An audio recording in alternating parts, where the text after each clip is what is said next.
Sí, te escuchamos perfecto. Bueno, hola, buenas noches, ¿cómo están? Bienvenidos y bienvenidas al colegio. Bueno, es un gran gusto estar hoy aquí en nuestro colegio haciendo esta presentación. Agradecemos a Eduardo Urbach, por supuesto, en nuestra presentación y que nos permitió leer el texto, bueno, que hoy vamos a conversar. Igual la idea es conversar un poco.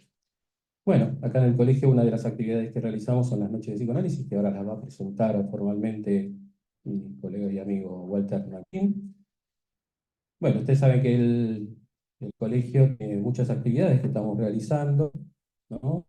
Distintas actividades a las cuales los invitamos gustosamente para que participen y también para que sean miembros de los distintos espacios en que se habita el colegio, tanto sea en las comisiones, en las escuelas de formación, en los dispositivos territoriales y en los dispositivos de asistencia psico-SAC.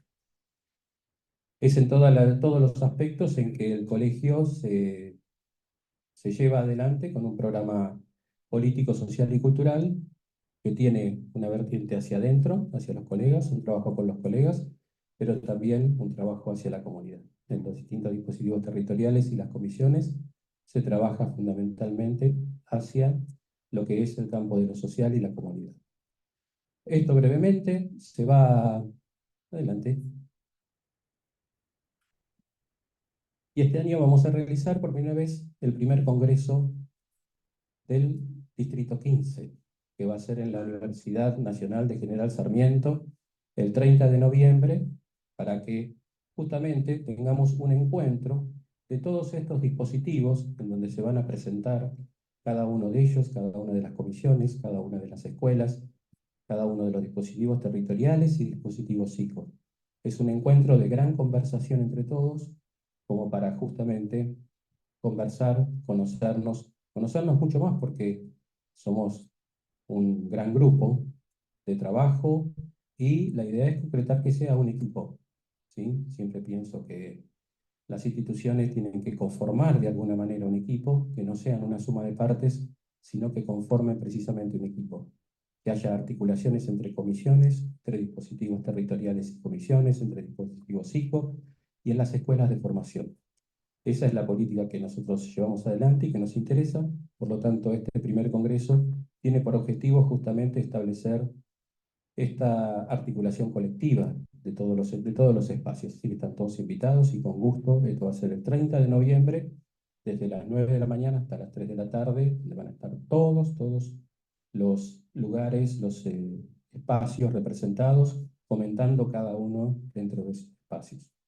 Además de todas las jornadas y de todas las actividades que se hacen regularmente, espero que les esté llegando bien el boletín, ¿sí? Bueno, eso es fundamental. Si no, nos dicen, porque es importante que les llegue, porque ahí llega toda la información para llevar adelante todo lo que se hace en el colegio. Bueno, brevemente, pues si no, hay mucho para comentar. Vamos a hacer la presentación formal de las noches de psicoanálisis a cargo de mi amigo y colega Walter Martín. Bueno, buenas noches. Las noches de psicoanálisis, saben que es una actividad que realizamos los terceros viernes de cada mes a las 20 horas. Así que, bueno, le damos la bienvenida a todos y todas las presentes. Para nosotros es un gusto poder compartir y sostener este lazo de trabajo en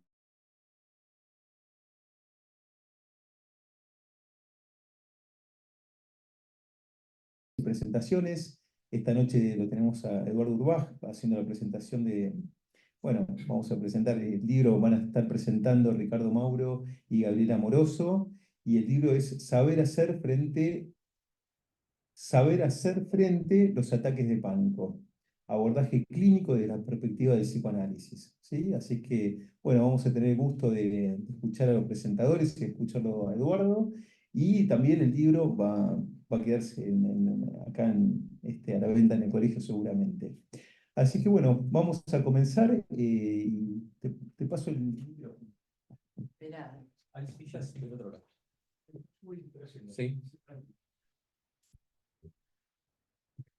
Bueno, ahora quiero darle la palabra a Jessica Quiera, que es la colega que está encargada de la Comisión de Biblioteca, ¿sí? Como este es un espacio de presentación de un libro dentro de las noches de psicoanálisis, articulamos justamente un trabajo conjunto con el espacio de biblioteca. Así que Jessica va a comentar en qué consiste la biblioteca, nuestra biblioteca que este año la bautizamos con el nombre de Liliana Acosta, una colega que se ocupó de la biblioteca hasta el momento de su fallecimiento, que fue este año.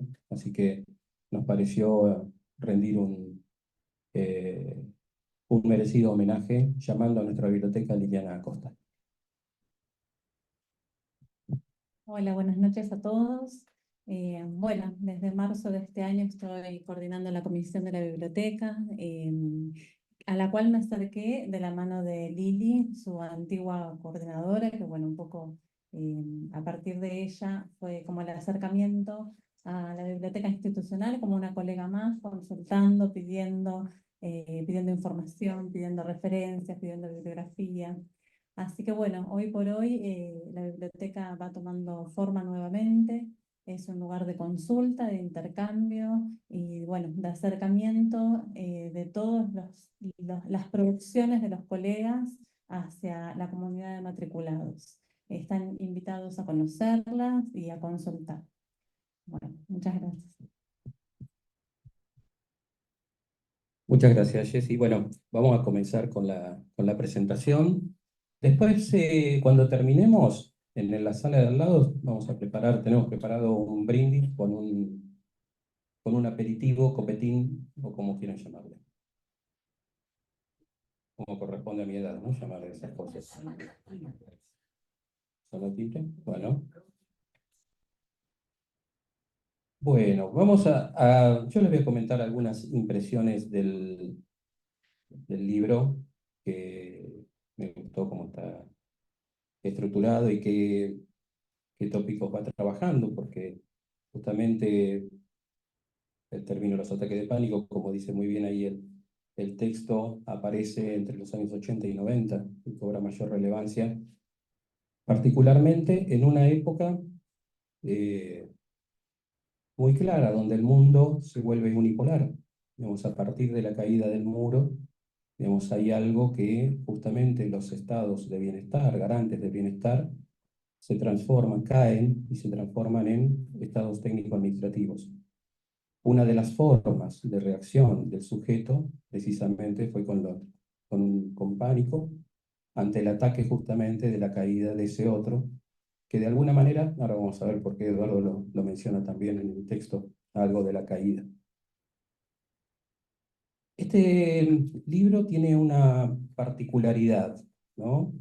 Yo que he presentado muchos libros, o sea, me ha encantado que este libro ya venga con su presentación, porque en la adenda tiene detrás las presentaciones que hicieron en su momento Silvia Amigo, Esteban Levin y Nicolás Touloupas. Se pronuncia así, ¿no? Touloupas. Muy bien. Con lo cual uno puede empezar leyendo el libro por atrás, ¿no? Por eso es interesante, ¿no? Pues ya tiene presentado el libro. Hay cosas que es muy interesante como para hacer. Es como una rayuela, mira, como rayuela que tiene distintas formas de lectura. De esta adenda, por cierto, que es muy rica en su tránsito, destaco un significante que recorre los tres textos. Dos de ellos, el de Silvia y Esteban, lo subrayan, lo mencionan, y Nicolás lo sugiere. Y es una posición del analista lector y clínico que no es usual destacar, y que es el significante valentía. Silvia lo enlaza al armado de un dispositivo cuyo objeto consiste en prestar significantes al sujeto. Y Esteban lo ubica en relación al inicio del texto que, a la manera de una advertencia, sostiene que de lo que el libro va a tratar, fundamentalmente de lo que al analista le concierne en cuanto a poner el cuerpo. Expresión con más de una connotación en nuestras aldeas, ¿no?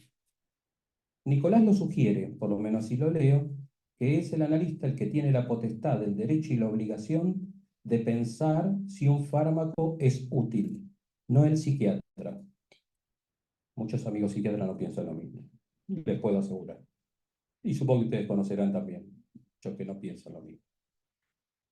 Es un rara avis de todo glucosa.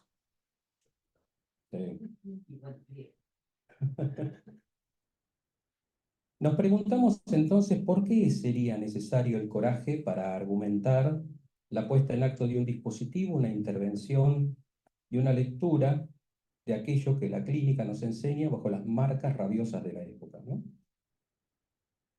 Conjeturo que el libro, entre otras cosas, intenta a lo largo de su recorrido dar respuesta a esta pregunta.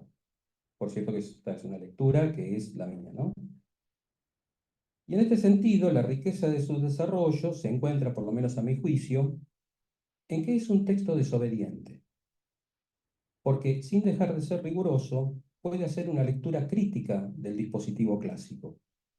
Sintagma hoy utilizado muchas veces con cierto riesgo y sin rigor, pero que el autor se ocupa de señalar e indicar muy bien los alcances de su significación.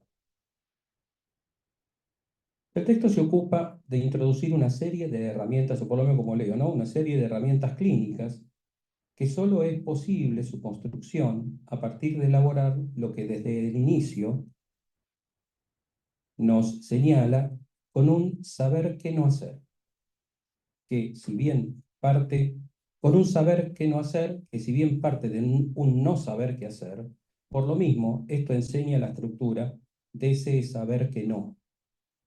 Como agujero, me parece que recorta el campo hacia donde se dirige el libro en su horizonte, las condiciones de posibilidad de un saber hacer. Aquí la apuesta fuerte es que la arquitectura de este saber hacer nos resuena en la última elaboración de Lacan sobre el final del análisis, pero no ese saber hacer aún, es un saber hacer frente, entre canciones, entre silencios y fuera la notación musical o el recurso del matema lacaniano. Sabemos que hacerle frente a algo es otra forma de decir no retroceder frente a los ataques de pánico. Hay una agudeza en ubicar, que sería un error suponer que el psicoanálisis no es apto para la atención de estos pacientes, que el abordaje muchas veces, también esto lo señala el texto, debe ser multidisciplinario. En tercer lugar, que hay que cuidarse del furor interpretandis, para decirlo de algún modo. De allí que la hipótesis fuerte que el texto va a desarrollar es que el ataque de pánico ataca la estructura. Hay un desbarajuste importante en términos de la economía de goce que paraliza al sujeto, incluso en una agitación. El ataque de pánico está muy bien diferenciado del ataque de angustia, muy bien tratado y desarrollado. El establecimiento de esta distinción, por cuanto precisa que allí, donde el pánico era, bueno, te lo digo yo, donde el pánico era, la angustia debiera advenir, utilizando el apotegma freudiano. El pánico es la respuesta de lo real del cuerpo cuando se tapona el agujero real de la cuerda imaginaria, ahí donde la angustia no ha operado. Por eso, ante el ataque de pánico, el analista tendrá que construir una cita con la angustia. La valentía que Silvia señala en su texto se apoya en una indicación precisa, hasta incluso casi moral. Lo que tenemos que hacer, hay que decirlo claramente, es darle todo tipo de explicaciones que les permitan alcanzar alguna intuición de por qué les pasa lo que les pasa. Hacerles saber que esto tiene un sentido al sujeto que consulta. Por todo esto, implica advertir, más que con otras presentaciones, el manejo de la transferencia. Y esto parte de formular el interrogante sobre qué semblante apoyar los enunciados desesperados de los sujetos. Dicho de otro modo, ¿qué otro ofrece el analista mucho antes de ocupar el lugar de objeto del fantasma del sujeto analizante? Otra de las hipótesis que el texto expone citando a Victor Junger es el de colapso temporal de la función del nombre del Padre. Tal como el recorrido nos lleva desde ese aspecto, dice allí, si el anudamiento borroemeico es en sí mismo el nombre del Padre, podemos conjeturar que en el ataque de pánico los tres del nudo se desenganchan. Lo simbólico queda fuera de juego, lo real se torna un no sé qué puse, en el que el campo del sujeto se ahoga, transpira, no puede pensar. Un fuego, claro, claro, eso. Claro, pues estoy citando encima. Claro, sí, sí. Está bien. Pero como yo escribo todavía en estas cosas, pues me gusta. Un cuerpo devorado por una presencia demoníaca, lo imaginario allí se dispara hacia una figuración terrorífica que lo deja en estado de pérdida de toda referencia yoica. Una definición de verdad. De esto se desprende que si bien el armado del dispositivo es cada vez, el analista se ofrece al sujeto como ese otro, al sujeto ese otro que ha colapsado. Se le ofrece como otro. Me parece que la caída del nombre del Padre, yo lo leo como ese otro, como un suplemento o parche momentáneo de aquello que Freud nombra en Psicología de las Masas. Así fue traducido por Echeverri, él tradujo angustia pánica, que sobreviene cuando el líder que cohesionaba la masa cae. Ese nombre del padre que sostenía el ideal de identificación precipita la disolución de la masa. Me parece que hay algo que anida en el texto y que recorre el texto, ¿no?, sobre esta caída del nombre del padre. Y me parece que una de las hipótesis, por lo menos porque he trabajado con muchos sujetos en ataques de pánico, que han llegado en esa circunstancia, justamente operando como un otro supletorio de aquel ese otro que cayó en algún momento y que sostenía la estructura. Bueno, dejo acá y ahora conversamos, le dijo la palabra.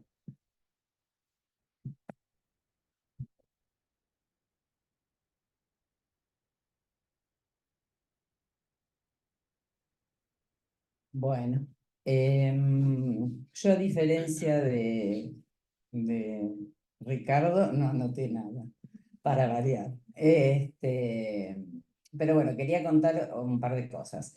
La primera fue que sí, la primera es que yo conozco a Ricardo porque pidiéndole a Silvia Amigo que me recomendara un analista para un conocido, Silvia me recomienda a Eduardo. Yo como soy curiosa, lo googleé. Y entonces cuando lo googleé, aparte de ver un video de una clase que era muy interesante, veo el libro. Entonces salí corriendo y me lo compré. Me lo compré y me lo leí todo, me lo devoré. Y un poco esto tuvo que ver con mis inicios como analista, intento de ser de analista. Yo tuve dos pacientes muy graves. Una era una esquizofrenia paranoide que me duró muchos años como paciente, y la otra fue una señora de su casa, una ama de casa de Pacheco, que tenía ataques de pánico. Entonces, fue que seguramente supervisé mi maestra Lala Schuller, que está acá.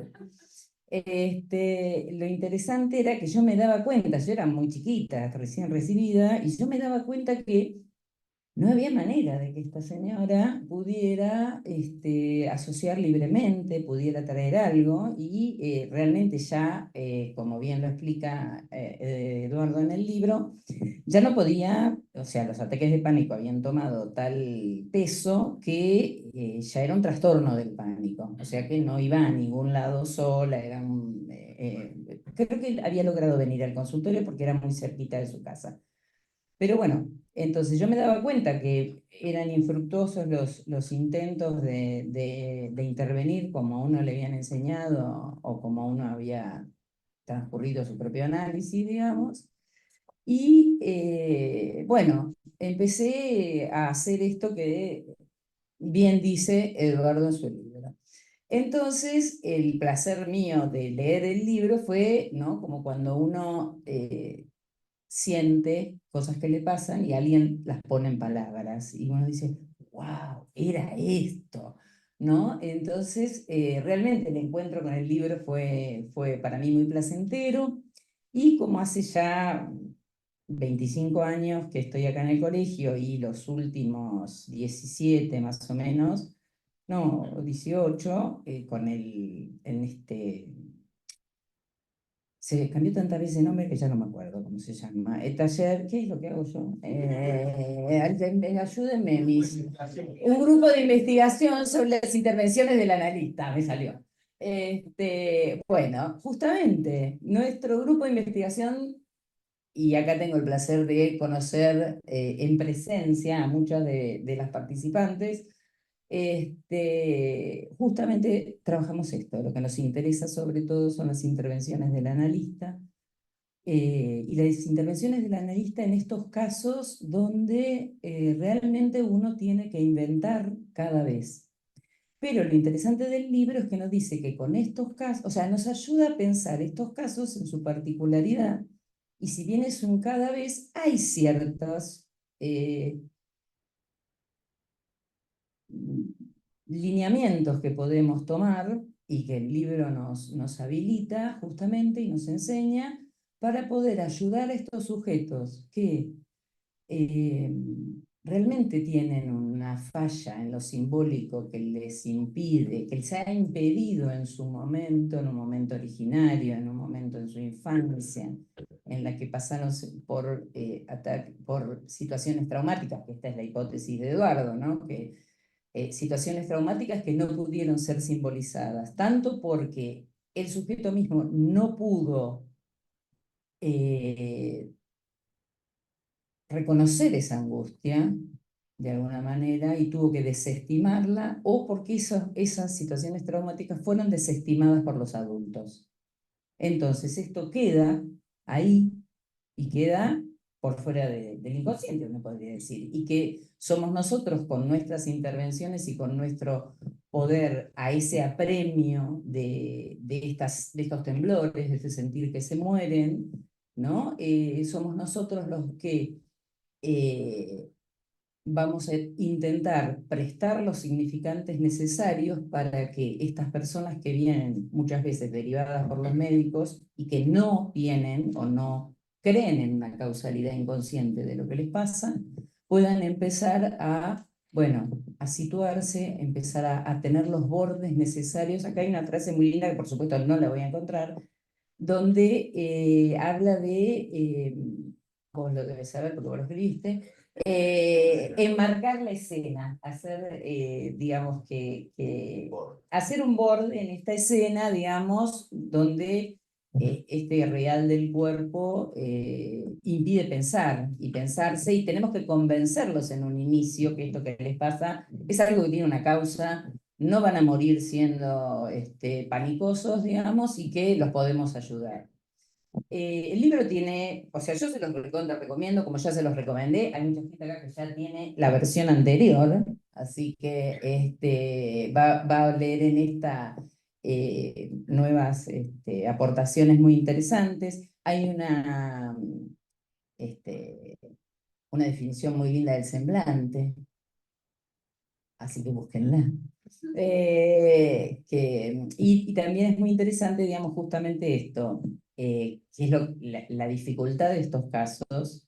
Él dice que, bueno, que a veces es preferible que esto por ahí ocurra no al principio, pero también puede ocurrir al principio, digamos, y es que es sobre el analista que queda esta angustia, y entonces quedamos impotentizados. Del otro lado, no hay ninguna suposición de saber, tenemos que vendérselas, digamos, y justamente nosotros, que supuestamente nos ofrecemos para que el objeto A del paciente venga y nos tome, bueno, a veces la manera en que te toman es difícil de soportar, ¿no? Pero bueno, justamente este ofrecernos, hacer semblante del objeto y permitir pasar de estos fenómenos tan desestructurantes a que aparezca la angustia, a que esto sea trabajable, a que haya una creencia en el inconsciente. Y bueno, me parece que, digamos, yo pensaba acá, había notado, no sé qué palabra dijiste porque no me la acuerdo, pero yo no te he atrevido, vos no dijiste atrevido, vos dijiste otra palabra de Valentía, sí, pero dijiste otra palabra, transgresor. Desobediente. Desobediente, ahí está. Bueno, desobediente yo me asocio con atrevido. ¿No? Y ahí busqué una referencia que había dado Estela Lubián. ¿Estela es? No. Elena Lubián, el otro día en AESBA, daba esta referencia de Freud de 1810 que dice lo siguiente. Nos aproximamos ahora a la intelección de que la técnica analítica tiene que experimentar ciertas modificaciones de acuerdo con la forma de enfermedad y pulsiones que predominen en el paciente. Hemos partido de la terapia de la histeria de conversión. En el caso de la histeria de angustia, las fobias, debemos modificar algo nuestro procedimiento. En efecto, estos enfermos no pueden aportar el material decisivo para la resolución de la fobia mientras se sientan protegidos por la observancia de la condición fóbica. Desde luego, no se consigue desde el comienzo de la cura, renuncien al dispositivo protector y trabajen bajo las condiciones de la angustia. Es preciso entonces asistirlos traduciéndoles su inconsciente, en el que no creen, diríamos, ¿no? Hasta el momento en que puedan decidirse a renunciar a la protección fóbica y exponerse a una angustia muy moderada ahora. Solo cuando hacen esto último se vuelve asequible el material cuyo gobierno lleva a la solución de la fobia. Otras modificaciones de la técnica, bueno, y habla de otros. Listo. Ahí.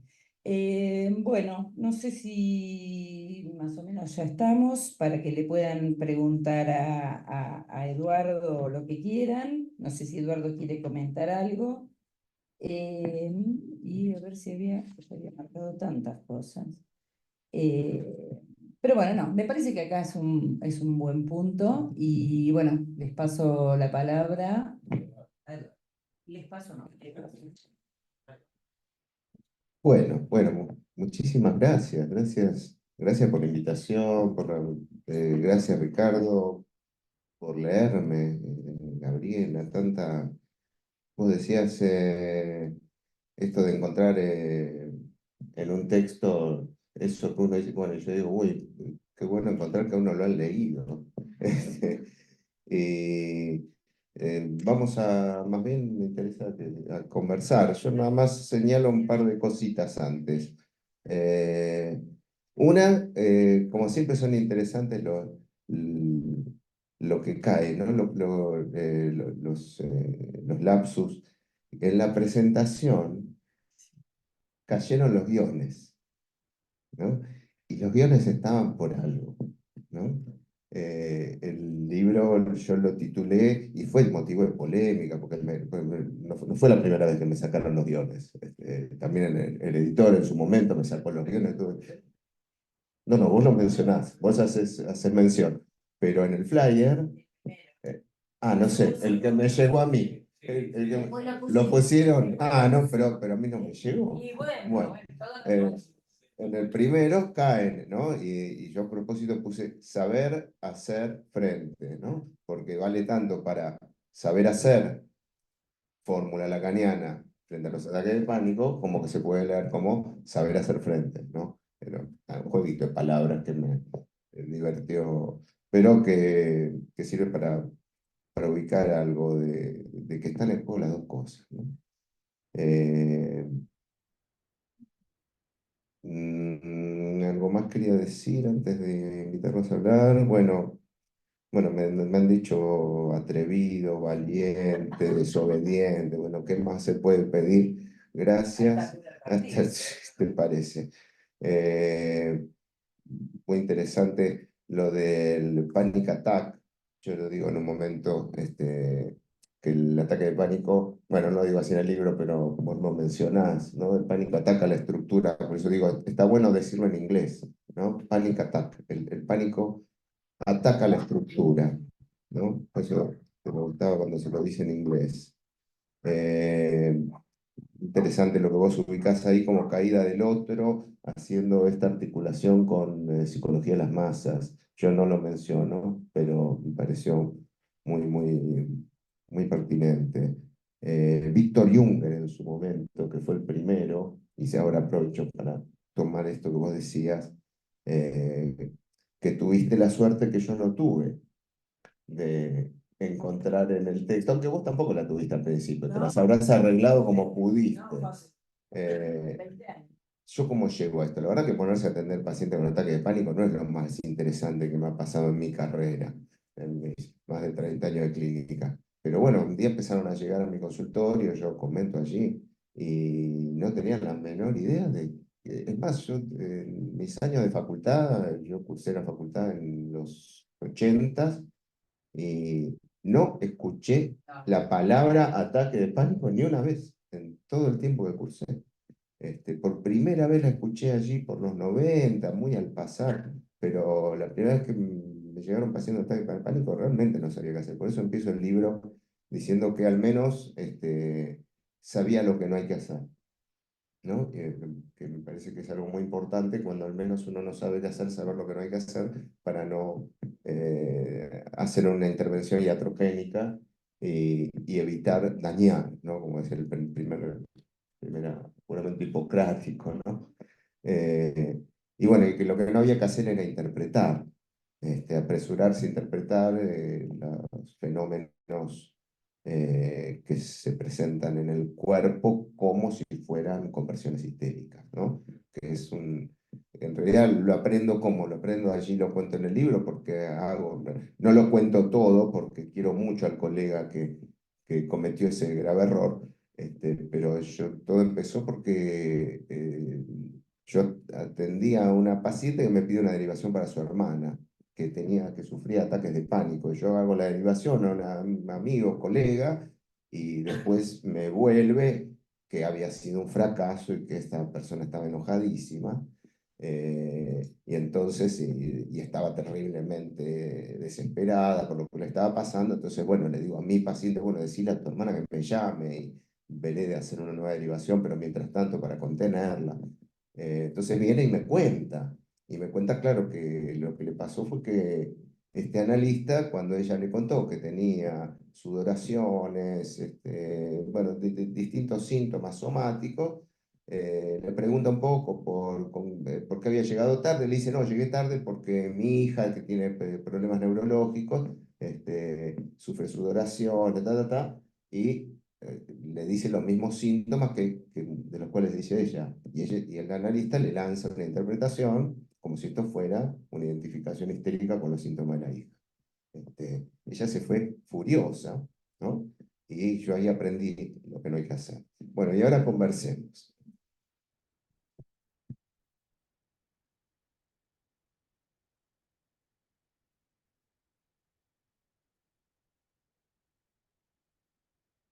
Bueno, buenas noches. Bueno, en principio, interesante la presentación porque dan ganas de leerlo el libro, como decía este, Gabriela. Eh, y, y sí, y a mí me llamaba también la atención, ¿no? Un saber hacer, y esto que iba situando con respecto al saber, ¿no? Porque es una cuestión, esto que decías del caso, ¿no? Una cuestión es el síntoma freudiano del retorno de lo reprimido, en el cual hay un cifrado, entonces la interpretación, y me gustó esto que decía Gabriela sobre la causalidad psíquica, ¿no? Prestar ciertos significantes a veces, porque un poco para pensar la época y que lo fue situando también Ricardo, la relación al otro, cuando hay un otro que sabe rápidamente sobre la ciencia que viene a obturar, porque tenemos el discurso psiquiátrico que rápidamente va a dar algo para el ataque de pánico o para eso enigmático. Tiene un saber, ¿no? Un saber a través de un real que es la medicación. Entonces, pensaba eso, ¿no? Como hay algo de ese semblante nosotros sabemos, ¿no? Porque Gabriela dice, bueno, el libro, si bien es el caso por caso y no hay una universalidad, pero dice, hay unos lineamientos, tal vez algunas coordenadas clínicas que fuiste poniendo, esto que decías, bueno, un colega que no es por ahí, ¿no? Después veremos por dónde es en cada caso, pero al menos tener algunas coordenadas para aportar al menos a un semblante de saber, algo de la transferencia imaginaria y algo de decir que, bueno, hay un sentido, ¿no? En ese punto, no sé si, bueno, Freud en su momento decía, ¿quién es apto para el psicoanálisis? Y se fijaba en un principio en un conflicto psíquico entre la pulsión y el ideal, y acá tal vez el coraje que mencionaba Ricardo de no retroceder frente a una cuestión que es enigmática y que el mercado rápidamente ofrece algo que lo va a hacer acallar, ¿no? Y que va a generar que se va a necesitar algo.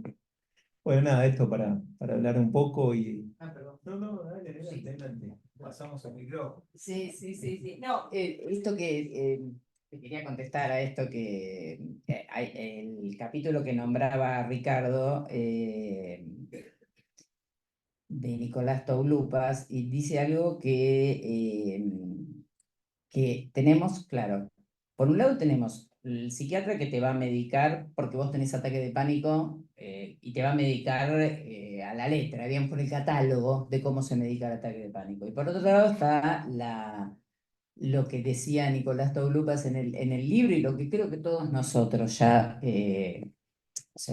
ya lo pensamos así, que es poder pensar a la medicación como una intervención analítica. Digamos, esto que decíamos, ¿no? Eh, y que muchos psiquiatras que son psicoanalistas también, o sea, la tienen re clara en ese punto, y también esto, el que también se charlaba la otra vez en la ESBA, esta cuestión de no temer tampoco medicar, digamos, mandar a medicar o hacer una interconsulta, pero que ese mandar a alguien a hacer una interconsulta tiene que ser en un momento propicio, no puede ser. El otro día justamente me comentaban un tratamiento que se había visto frustrado porque en la primera entrevista a padres, la psicóloga de niños le dice a la mamá que tiene que hacer una entrevista psiquiátrica para su hijo. La señora agarró la bolsita y no fue más. Y por ahí hay que hacer una entrevista psiquiátrica para ese chico, pero no en ese momento, digamos, ¿no? Entonces me parece que esto que también está en el libro, que está buenísimo, es esto, bueno, el entender, yo no sé si hay alguna intervención, o sea, yo no sé si hay algo de lo que se juega en el dispositivo que no pueda terminar siendo una intervención. O sea, yo creo esto, ¿no? Tenemos que suponer que todo lo que ocurre en el dispositivo puede terminar siendo una intervención. Por eso debemos tener cuidado. Sí, ahí hay varias cuestiones. Una de ellas es que no sea un acting del analista. O sea, a veces no es una intervención. ¿No? Porque a veces ocurre que apresuradamente llamó al doctor M, como decía en el sueño de inyección a Irma Freud al doctor, ¿no? Ese llamado a la supervisión inmediata. Digamos, a veces tiene que ver con ciertos actings, ¿no? El hecho de derivar rápidamente al psiquiatra es un borde muy difícil, digamos, para también cómo transmitir para los analistas noveles, ¿no? Este momento porque aparece con tanta virulencia muchas veces el ataque de pánico, donde, ¿no? Transitamos ese borde de, muy bien como dice Eduardo, por supuesto hay que poner el cuerpo.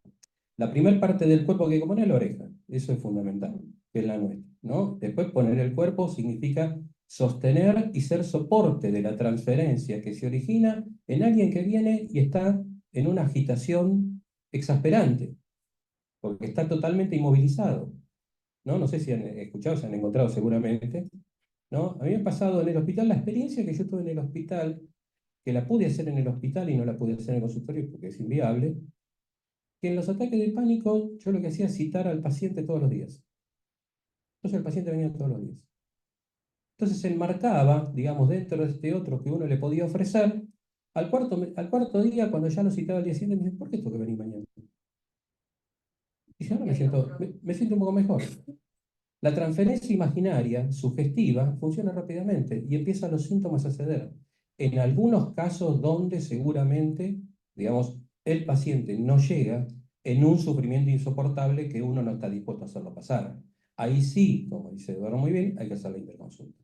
Digamos, porque uno no lo va a hacer sufrir, digamos, el paciente no, porque uno va a sostener eso. Por eso es un borde que hay que, ¿no?, agudizar muy bien en qué momento se hace un movimiento de este tipo, ¿no?, de estas características como para sostener, digamos, y que el sujeto pueda sostener, digamos, algo de esta temporalidad, digamos, que se puede hacer. Por eso digo, en las instituciones, pues, como cuando uno va todos los días al hospital, lo puede hacer. En el consultorio, no es inviable, digamos, de una semana a la otra, ¿no? A veces no se puede sostener, o se sostiene de otra manera, o se piensa de otra manera. Y como dice bien Eduardo, digamos, que para cada sujeto un dispositivo, ¿no? Por eso me parece un texto desobediente en cuanto, me parece que se desestructura, por lo menos, de ciertos términos que muchas veces en el psicoanálisis, digamos, bueno, ya como somos viejos lo podemos decir, en este sentido, digamos, muchas veces hay palabras que no se pueden decir, ¿no? Hay muchas veces que hay palabras que se han cercenado del vocabulario del psicoanálisis porque pareciera que eso fuera un sacrilegio. Digamos, y hay términos que muy bien, como decía Eduardo en el texto, bueno, el dispositivo clásico, ¿no?, que hoy se está muchas veces, se atenta contra ese discurso, el dispositivo clásico, cuando no se sabe qué es el dispositivo clásico del psicoanálisis, pero sabemos en el libro está muy bien explicitado. Digamos, qué dispositivo es necesario establecer ahora para cada sujeto que llega en una situación de agitación como esta y en una desesperación apremiante. Entonces, en ese punto, por eso es un borde, ¿no? Porque ante esto, rápidamente, lo que uno encuentra, y en muchas supervisiones, yo encuentro esto, apresuradamente llamo al doctor M, lo derivé al psiquiatra, pero ¿por qué? No, hay que escuchar. ¿No? Por ahí hay sujetos que no requieren en ese momento, y de acuerdo que tiene que ser una intervención. Por supuesto, una intervención, y siempre una intervención es en transferencia, ¿no? Entonces es el manejo de la transferencia, incluso desde el inicio, aún si sea la transferencia imaginaria, como decía Freud, bueno, de la transferencia que nos tenemos que desembarazar rápidamente, porque es la sugestiva, desde luego, pues hay que armar algo ahí. Por eso yo digo, ofreciéndole ese otro, es ese marco que decía Eduardo, ese enmarcado que se puede hacer, ya igual las instituciones ponen ahí un marco de provisión de goce inmediato, entonces esto trae algunas cuestiones favorables en ese sentido. Y esto permite establecer este otro que se le ofrece, digamos, para ubicar, bueno, cuál es el otro que se ha caído, digamos, y la hipótesis de Eduardo es interesante porque desactualiza la actualidad de las neurosis actuales, ¿no? Porque la hipótesis, bueno, hay algo traumático puesto en juego en la estructura, ¿no? O sea, bueno. Aprovecho todos estos comentarios para un par de cosas que me interesa remarcar, que tienen que ver con la transferencia, que es uno de los elementos que no estaban desarrollados en la primera edición, ¿no? En realidad, lo que estoy ahora es en la Escuela Federal el otro día, esto teniendo por fin la ocasión de presentar, aprovechando que hicimos una segunda edición ampliada, corregida, y una de las cuestiones que los que han leído en la primera edición pueden llegar a encontrarse en esta de novedoso, es que el capítulo sobre transferencia, que trabajaba exclusivamente lo imaginario y lo simbólico, en esta segunda vuelta introduzco lo real, que fue algo que me fue apareciendo en la interlocución, porque bueno, la primera edición salió publicada en febrero de 2020, teníamos la presentación del libro planificada para abril, y 2 días antes que saliera el flyer, pasaron cosas, exactamente. Pero entonces yo en ese momento, y durante la pandemia, aprovechando que estábamos todos encerrados, empecé a hacer cursos, y hubo muchos cursos online, ahí descubrí que se podían hacer cursos online, además de atender online, cosa que era casi herética para muchos de nosotros, ¿no? Bueno, y ahí hubo mucha interlocución y apareció esta otra dimensión, porque claro, estos pacientes nos sitúan frente al problema de que la transferencia en cuanto a sujeto supuesto al saber ya viene complicada de entrada. Tenemos que vía sugestiva, vía semblante, como decía acá Walter, hacer como si de verdad supiéramos. Estos pacientes necesitan que, después de que han pasado por todos los consultorios médicos, muchos de ellos, o quizá por otros analistas que se quedaron callados, sin encontrar allí ninguna respuesta, necesitan que nosotros les mostremos que sabemos lo que les pasa y cómo resolverlo, ¿no? Entonces sí, sí que... Mira, si no lo escuchan los que están, acércate, Los humeados. porque si no, no escuchan. Justo estaba pensando en eso, ¿no? De cómo saber hacer y hacer semblante del saber y sabiendo que uno no sabe del paciente y de lo que le pasa. Inclusive esto que decía Gabriela, ¿no? Como tampoco sé al principio qué es lo que no solamente lo que le está pasando, sino cómo trabajar esos ataques de pánico, ¿no? A veces es como los primeros pasos los primeros pasos de no solamente los ataques de pánico, sino de cualquier otra situación, ¿no? Esos primeros pasos como analista, ¿no? Pero más allá de esto es esto, entre el saber hacer y el no saber, que también es un poco de ese lugar, ¿no? De objeto que uno tiene que poner también ahí en juego. Pensaba, ¿no? Ahí está el lugar del analista, ¿no? No solamente en estos pacientes, pero digo, particularmente en estos pacientes, ¿no?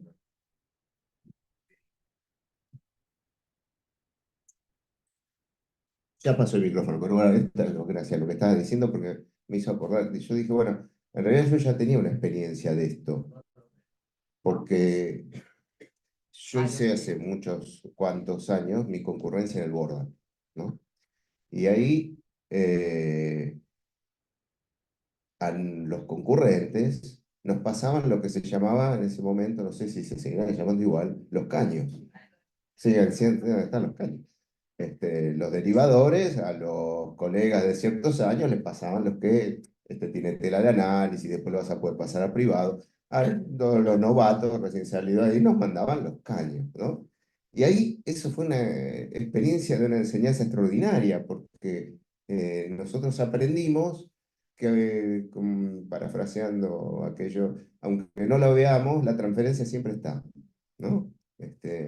Así como el sol, la transferencia siempre está. Hay que hacer, es una suposición, así como uno hace una suposición de un sujeto en un bebé recién nacido, no tiene uno por qué le habla, porque uno supone allí un sujeto, es más, le habla todavía cuando está en la panza, ¿no? Del mismo modo, es necesario que el analista haga una suposición de que allí hay un sujeto y hay una demanda, aun cuando no aparece explicitada de ningún modo.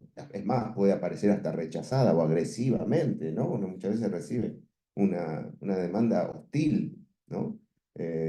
Aún así, se trata de tomar esto como demanda y hacerlo entrar dentro del dispositivo, sabiendo que ahí es donde yo sitúo lo real de la transferencia y el cuerpo del analista como soporte de lo real de la transferencia, ¿no? En cuanto a saber que estamos siendo tomados como objeto de la transferencia en ese punto de hostilidad, en ese punto de rechazo, en ese punto en el cual la desconfianza, la impotencia nos es transferida, ¿no? Bueno, ¿qué hacemos allí? Yo propongo en el libro distintas maniobras que tienen que ver con salir del lugar de pasividad, con una suposición que hacemos, y es la de que, esto lo tomo de Lacan cuando dice la transferencia negativa, es que, esto está en el seminario 10, creo, el paciente nos mira con ojeriza, en el 11, es cuando el paciente nos mira con ojeriza, dice la transferencia. Bueno, y yo si de ahí extraigo, nos está mirando. Si no, no importa cómo, pero nos está mirando. Entonces, si él nos está mirando, tenemos la oportunidad de hacer algo, de salir del lugar de pasividad en el que él queda cuando está en ese punto de objeto, angustiado, gozado por el otro, hacer algo en ese momento, salir de ese lugar de pasividad y mostrarle que en esa misma situación en la que cuando él está allí queda completamente borrado, ya no barrado, sino borrado, es posible hacer algo diferente. Bueno, sigamos. Sí, yo quería decir algo que tenía ganas de decir. Bueno. Pum pum, hablando de tiros. No, una de las cosas que más me gustó del libro, y que fue esto que, digamos, este encuentro con un saber de un colega que pudo hacer una investigación, que pudo situar y que pudo nombrar cosas que yo había intuido o sentido 20 años atrás, ¿no? Porque esto fue hace más de 20 años. Y una de las cosas que más me gusta, que está en este capítulo 3 creo que es el 3, ¿no? No, 8. El 8, sí, la desestimación temprana de la angustia y el sentimiento inconsciente de culpa, que me pareció bueno, no sé, me gustó mucho, porque justamente lo que él trabaja ahí es, perdón, sí, yo me confío que tengo voz fuerte. Ya te digo, La para. desestimación temprana de la angustia y el sentimiento inconsciente de culpa. Bueno, digamos, justamente lo que puede plantear ahí Eduardo es que por esta desestimación que ocurre de ese hecho traumático al cual el niño se ve, digamos, inmerso y que por alguna situación, porque el otro no está a la altura, porque al otro le está pasando algo, porque el otro no puede sancionar y ayudar a elaborar, eh, digamos, esto que queda ahí y esto que no se ve y esto que no fue visto es vivido por el sujeto como que si no se le dio bolilla es por su culpa. Entonces esto me pareció maravilloso para entender, digamos, muchas situaciones y poder estar ahí y poder, digamos, me gusta mucho como lo decís vos acá, ¿no? Tenemos que hacer referencia en estas primeras entrevistas, ya que le van a permitir al paciente empezar a verse reflejado en lo que le mostramos. Me gustó mucho ese modo de decirlo y, digamos, esta precisión en relación a la culpa, porque también el ataque de pánico, cuando se transforma en un trastorno y la persona no puede hacer nada, se siente muy mal porque no puede hacer nada. Se siente muy estúpido, digamos, encima se tortura, ¿no? Entonces, porque yo también pensaba, o sea, esto que vos proponés, ¿no? De ayudar o sea, dar palabras, dar significantes para que la persona pueda hacerlas, pueda ligar, pueda historizar, pueda encontrar los nexos lógicos. También cómo lo hacemos para no quedar del lado de un amo. O sea, necesitamos generar el sujeto supuesto saber, por un lado, que nos crean, pero tampoco que esto se pase de rosca, digamos, ¿no? También esa era una pregunta posible creo que si el deseo del analista nos habita, uno va a encontrar la manera, pero si tenés ganas de decir algo de eso, bueno, ese era como un tema que me interesaba. Y sobre todo, que me gustó mucho esto de poder pensar la culpa, cómo está este sujeto que quedó ahí, pobre como, ¿no? En una nebulosa, solito, y encima es culpable de esto, ¿no? Nada más lo que te digo, estos pacientes llegan tan descreídos que no hay ningún peligro de que eso suceda. Ok. No hay ningún peligro de pasarse de rosca. Al contrario, ojalá logres que te presten un poquito de crédito y les quede alguna ilusión de que vale la pena venir de nuevo.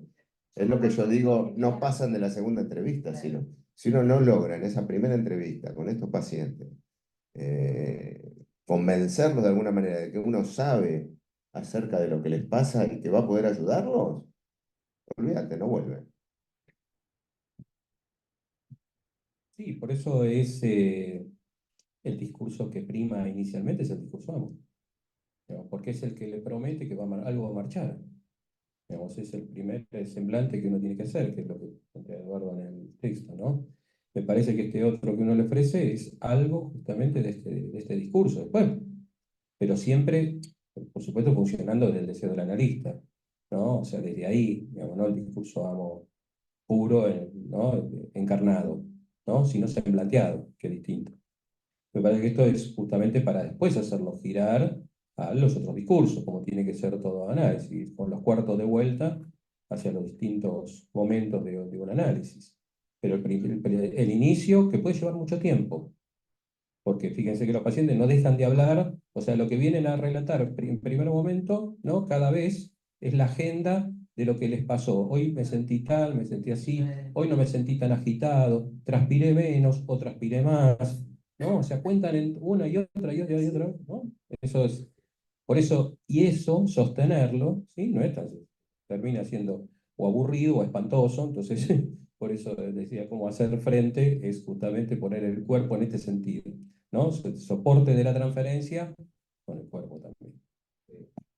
No, no, tal cual. Y aparte, en el consultorio, como decías, no tenemos la oportunidad, como en el hospital, de poder citarlo todos los días. Así que una semana, dos, tres que vienen y lo único que te vienen es a contar todos los síntomas que tuvieron en esa semana, síntomas no analíticos, por supuesto, síntomas en el cuerpo, que bueno, ahí es cuando uno dice, bueno, vamos a acotar esto con un clonazepam, ¿no? No con lo que, con la interconsulta con alguna.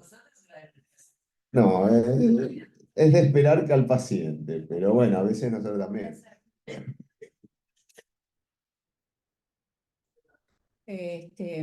A mí me parece que lo que se está planteando aquí es sostener una suposición de saber cuando del otro lado lo único que hay es síntomas en lo real del cuerpo. Me parece muy interesante porque ese alojamiento permite que que nos consulta se piense alojado en un nombre que le es alojado. Entonces, de alguna manera hay una operación supletoria que se está dando allí donde el nombre propio ha caído. Por eso apareció este desencadenamiento del nudo, ¿no? Entonces, en ese sentido, me parece que ya el mero hecho de ofrecerse como saber, ¿no? Todavía no supuesto porque no hay lugar para eso, por eso decías el coraje de ofrecerse como amo, decís vos, me parece que es un primer momento muy interesante que se enmarca la escena bajo la forma del nombre que le es ofrecido, porque él es fulano de tal, ese nombre bajo el cual se le espera ya podría operar, ¿no? En el sentido de un armado, sin esperar que lo que allí se diga, ¿no? Haya una cadena significante en juego. Porque a mí me parece que uno de los peligros máximos que nosotros, en los que nosotros caemos es estar enamorado del inconsciente. Cuando no hay un inconsciente, el ejemplo que vos diste, ¿qué identificación histérica ni identificación histérica? Pero nosotros, me parece que nos gusta tanto pensar las cosas significantemente que a veces nos olvidamos que no es esa la operación, que la operación es mucho más simple, anterior y necesaria, que es que el que nos consulta es alguien que tiene ni más ni menos un nombre propio, ¿no? Les voy a contar un breve ejemplo, ¿no? De esto que me pareció siempre muy interesante y lo que se está hablando me hace pensar las cosas mejor, ¿no? Es un ejemplo que contaba Alicia Stolkiner, ¿no? Que es una muy buena experta en salud mental, ¿no? De lo que ella había vivido en Nicaragua, ¿no? En la década del 70, que era la siguiente experiencia. Nicaragua estaba en guerra, ¿sí? Caían bombas. Las bombas que caían hacían que la gente cayera en ataques de pánico. Mary Langer, ustedes seguramente han oído algunos hablar de ella, ella había podido exiliarse del país, ella que había sido una de la primera camada freudiana, había combatido en la Guerra Civil Española, una mina interesantísima, muy poco nombrada, bueno. una feminista de aquellas, cuando el feminismo implicaba luchar, no solamente propender al lenguaje inclusivo. Entonces, ¿qué hacía Mary Langer? ¿No? Frente a la persona que estaba en pánico, lo que ella le hacía era nombrarlo. Porque en esa situación, ¿no? Bajo la cual estaba, y eso ya no dependía de ninguna situación, como vos muy bien decís, que tiene sus referencias históricas, ¿no? Era una bomba que había caído, la persona caía en pánico y ella nombraba. Y era lo que relata Mimi Langer, es la sedación que eso producía, porque el sujeto de pronto recuperaba algo que en ese momento era irrepresentable para él.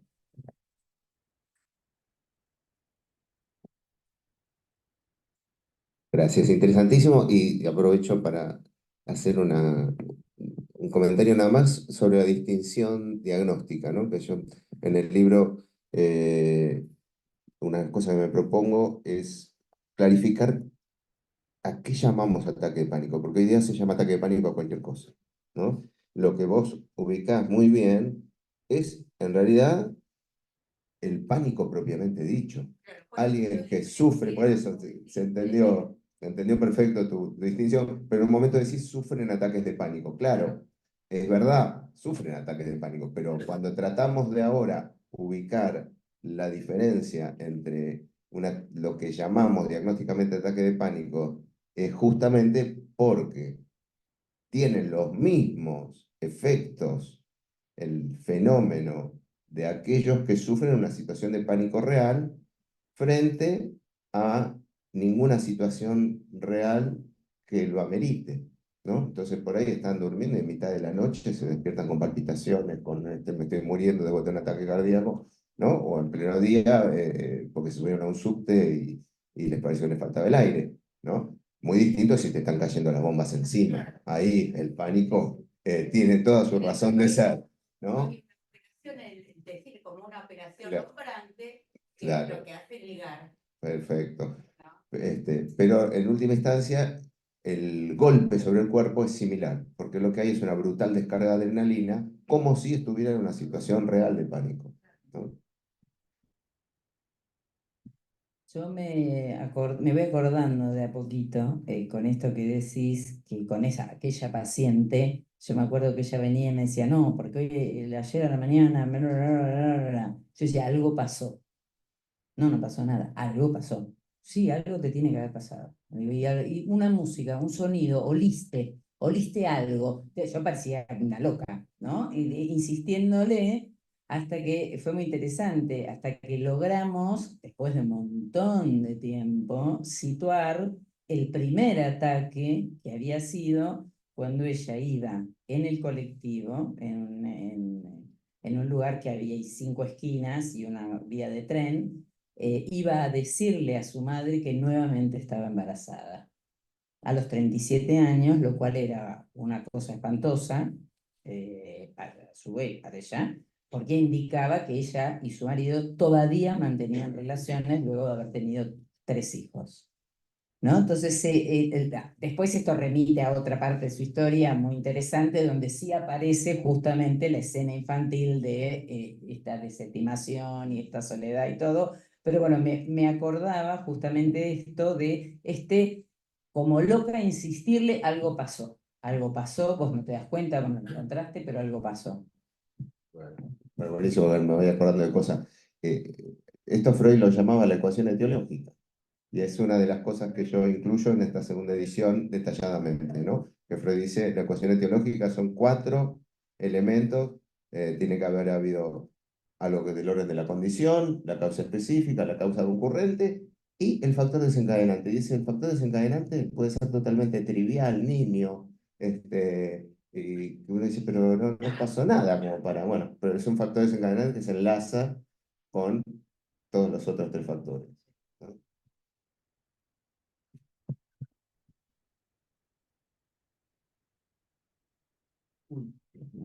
Gracias, Gabriela. No, me reía, me remitió un poco tal vez a la primera enseñanza de Lacan, pero a la báscula del deseo, en el punto en el que ¿no? Sería como el analista Ulises, porque Circe cuando convierte a todos en cerdos, ahí ante el grito, Ulises dice, ahí están mis amigos, hay algo que está dirigido, ¿no? Esa apuesta. Y con la psiquiatría me parecía interesante esto que situaste, Ricardo, de cuál es la apuesta. Pues nosotros hacemos una apuesta a través de la experiencia, eh, a través de la palabra. Y en ese punto es interesante cómo se puede alojar algo en algunas coordenadas, de citar todos los días y darle un lugar. Pero te quería preguntar, porque vos lo que también situabas la vía del trauma, ¿no? Tal vez un aliado exterior, no un acontecimiento exterior que toca a un aliado interior y hacer casi, no sé si está en el libro o si podías desarrollar un poco más allá de la interpretación, la cita, el enigma o el equívoco. Bueno, si tenemos alguna coordenada sobre cómo hacer tal vez ¿no? Lo real, algo que sea pasar al inconsciente o perturbar la defensa, si desarrollar algo como para poder comentar acá, porque no lo leí, pero por esa vía, ¿qué te parecían las intervenciones y el estilo del analista en ese punto?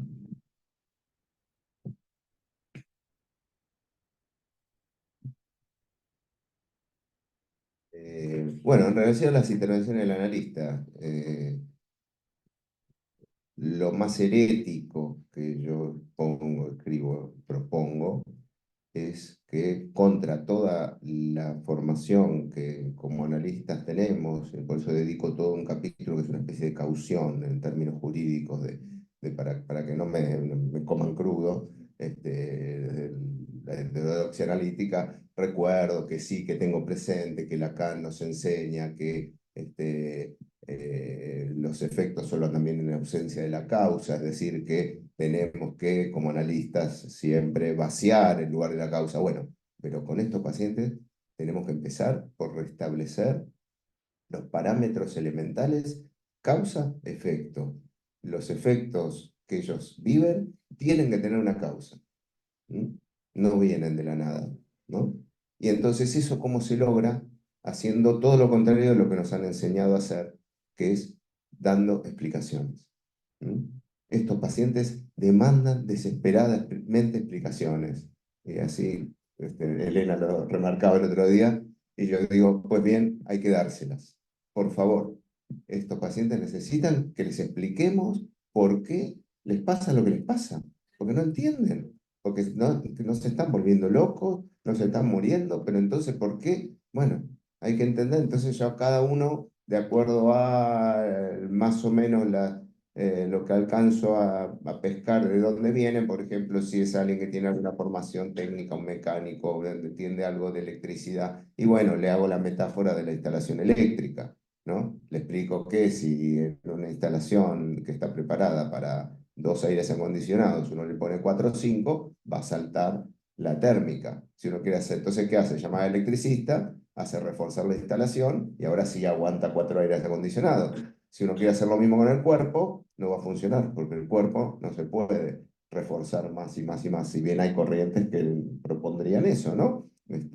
No se puede reforzar más un cuerpo que ya está al borde del colapso, ya colapsó, si intentamos reforzarlo más, no va a poder más que convocar a que los ataques sean cada vez peores, ¿no?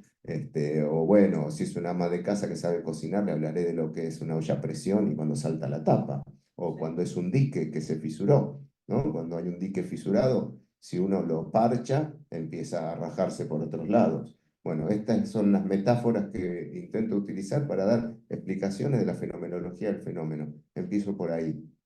Después sí, ojalá en algún momento podamos ir, lo otro que los convoco, pero es a hablar de ubicar las construcciones, ¿no? Cuando yo digo préstamo, el significante es la necesidad de hacer construcciones al mejor estilo de lo que nos enseña Freud en construcciones en análisis, armar hipótesis que se impongan como una necesidad lógica.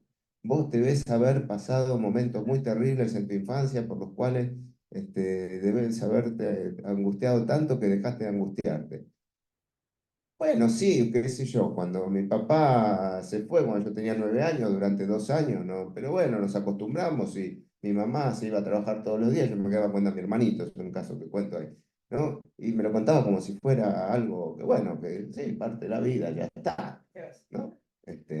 Y claro, cuando yo la miro, y ahí digo, bueno, ¿cuál es la intervención del analista? Poner el afecto que falta, ¿no? Cuando yo me horrorizo frente a lo que me está contando, me angustio, manifiesto el horror de lo, pero eso tiene que haber sido terrible, pues se me queda mirando y bueno, y empieza a llorar. Y por primera vez puede registrar cómo eso la golpeó. Bueno, estas son algunas de las intervenciones que creo. Me parece a ver, quizás lo que hacemos o hicimos en un momento clínica con niños, el libro nos resulte, digamos, como, sí, sí, porque uno con los niños hace cualquier cosa. Y con los niños uno hace cualquier cosa, o sea, a ver, te habilitas, te autorizás porque justamente el niño no habla, entonces en ese sentido el niño no habla y tampoco sabe de la causa inconsciente, entonces uno se habilita a hacer determinadas cuestiones más libremente, digamos, que el analista que siempre atendió a adultos. Los analistas de niños somos más atrevidos, y valientes o qué sé yo, creativos, poner. Juguetones, eso, desobedientes. Sí, en realidad no creo que se haga cualquier cosa. Me parece que, no, me parece que, no, entiendo donde lo dice, no, estoy criticando lo que dice Gabriela, no. Yo lo que digo que la intervención, y tanto como Eduardo dice, no, esta intervención de horrorizarse, a mí me parece que la invención de algún sentido parte de algo que inadvertidamente uno ha escuchado, ya sea en los padres, ¿no? Ya sea en el que lo derivó y dice, mira, este está con ataque de pánico, atendelo porque mira, está loco, mira cómo vino acompañado con la madre. Algo uno escucha ahí. Por eso las intervenciones tienen algo, no es una genialidad de uno, es algo producto de que uno ha escuchado más o menos advertidamente. Y uno trabaja, como bien dice Eduardo en el libro, entre las cuerdas imaginarias y simbólicas, dando sentido. El agujero que se arma es dando sentido. Es armar un sentido para después disolverlo. Pero hay que armar un sentido sobre donde apoyar algún territorio, suelo firme, donde empezar a trabajar, donde se puede apoyar. Bueno, ¿algún comentario más y no vamos a comer? Diciéndolo así, ¿verdad? Ahora, dale, ahora te digo. Les voy a contar una anécdota de Mimi Langer que me hizo acordar. Mimi Langer le hizo la entrevista de admisión en la APA a un analista que después fue didacta. Entonces le dice Mimi Langer, le dice, bueno, ¿qué es lo que ha hecho usted? Entonces le empieza a contar, mire, yo tengo un máster, ¿no? En Harvard, tengo una diplomatura en Leipzig, tengo una maestría en Columbia, tengo... Entonces le empezó a enumerar todas las cosas que hacían, lo dejó hablar, lo dejó hablar, lo dejó hablar. Entonces le mostró todo lo que había hecho. Mimi Langer, ¿qué le dice? Discúlpeme, usted coge.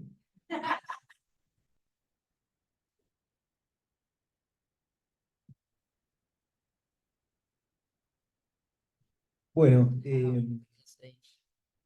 ya cerrando el encuentro de hoy, le agradecemos a Eduardo y bueno, los presentadores, a Ricardo y a Gabriela.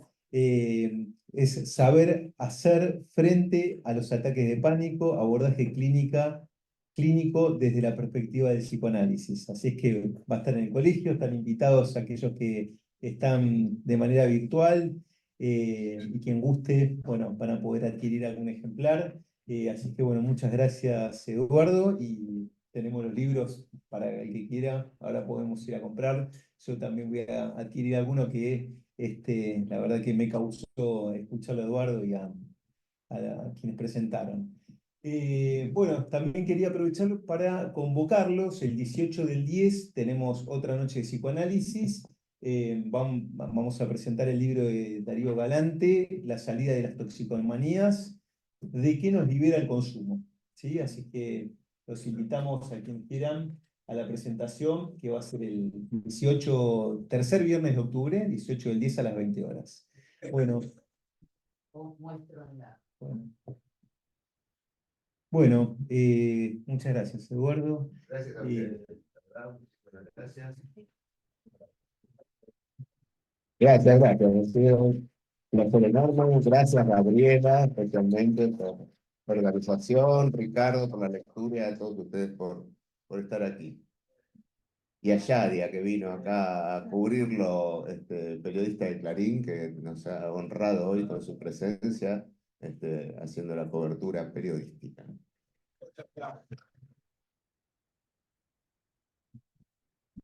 Bueno, yo agradezco que hayan venido todos. Que les recomiendo acá en Zona Norte, el suplemento de Clarín, Yadia Keilun, son unos artículos extraordinarios. Sí, hacemos todas las propaganda. Al lado, en el salón de al lado, hay una picadita con... Sí.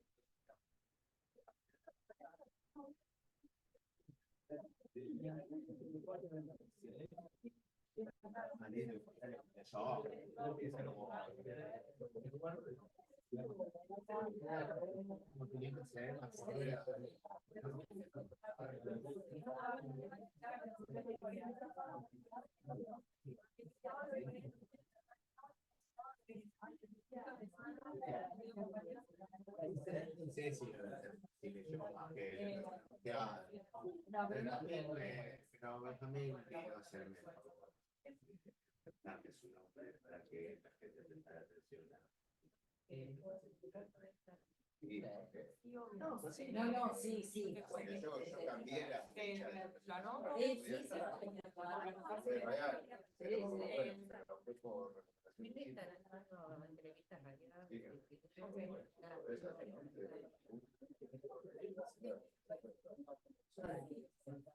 de un libro que es polémico, hacer entrar ataque de pánico,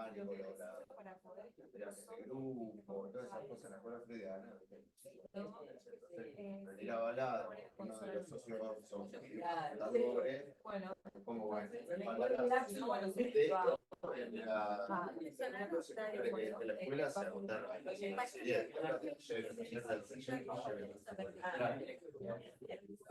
Yo llegué un poquito tarde, pero era la cosa de hacer. Una se paraliza.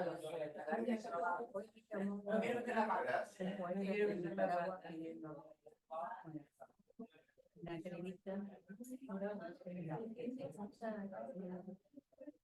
Bueno, yo les hago una foto. Ahora te cuento por qué. ¿Tu nombre?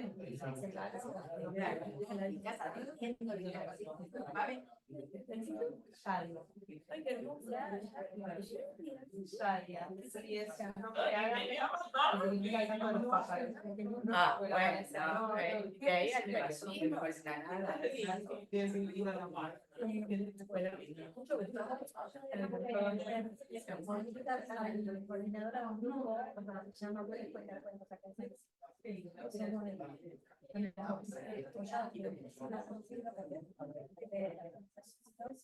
Y así, esto del cierre, todavía estamos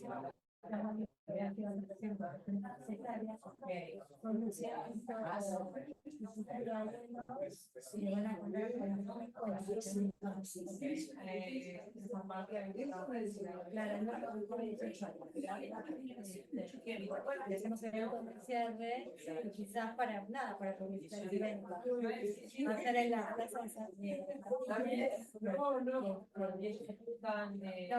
nosotros juntamos todos por eso ya todas las semanas y los arreglos vamos a contar. ¿Cómo se llama programa? Programa uno de todo. Estamos viendo también el nombre de 98 abuelas que son los abuelos. Pero bueno, las abuelas son muy estructuradas también, ¿viste? Es un programa, si querés, yo después te paso más data yo soy Patricia Árboles, soy paciente. Tenemos muchas cosas escritas, muchos trabajos, si querés nos podemos poner. Eso iba a decir, bueno. A ver, tenemos un Instagram, a ver, ya tiene como apariciones en Instagram. A ver, a un cuento, sí. Acá, a un cuento, sí.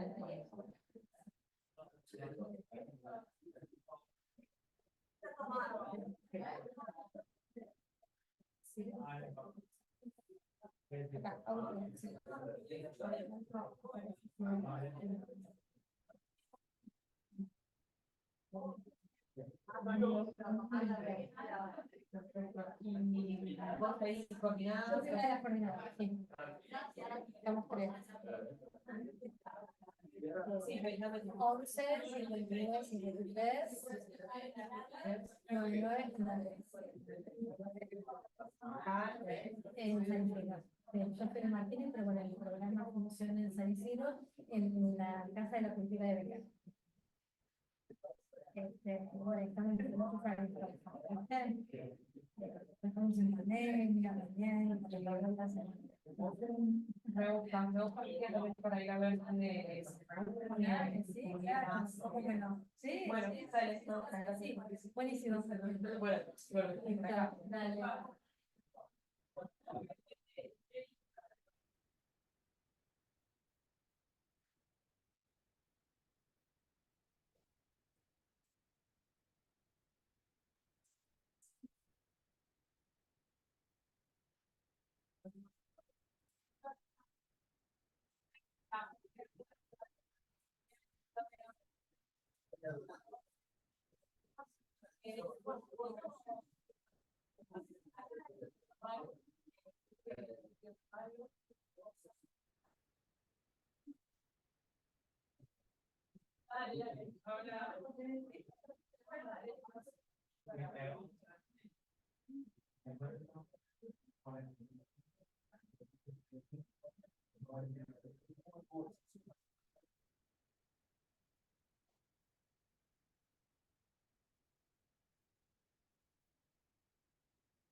No, pero sí que te has preguntado. Ay, no, me había preguntado.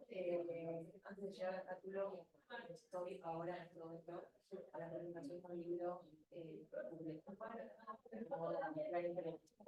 Y ahora voy a casa y agarro la cámara.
Lo pagué. Bueno, entonces.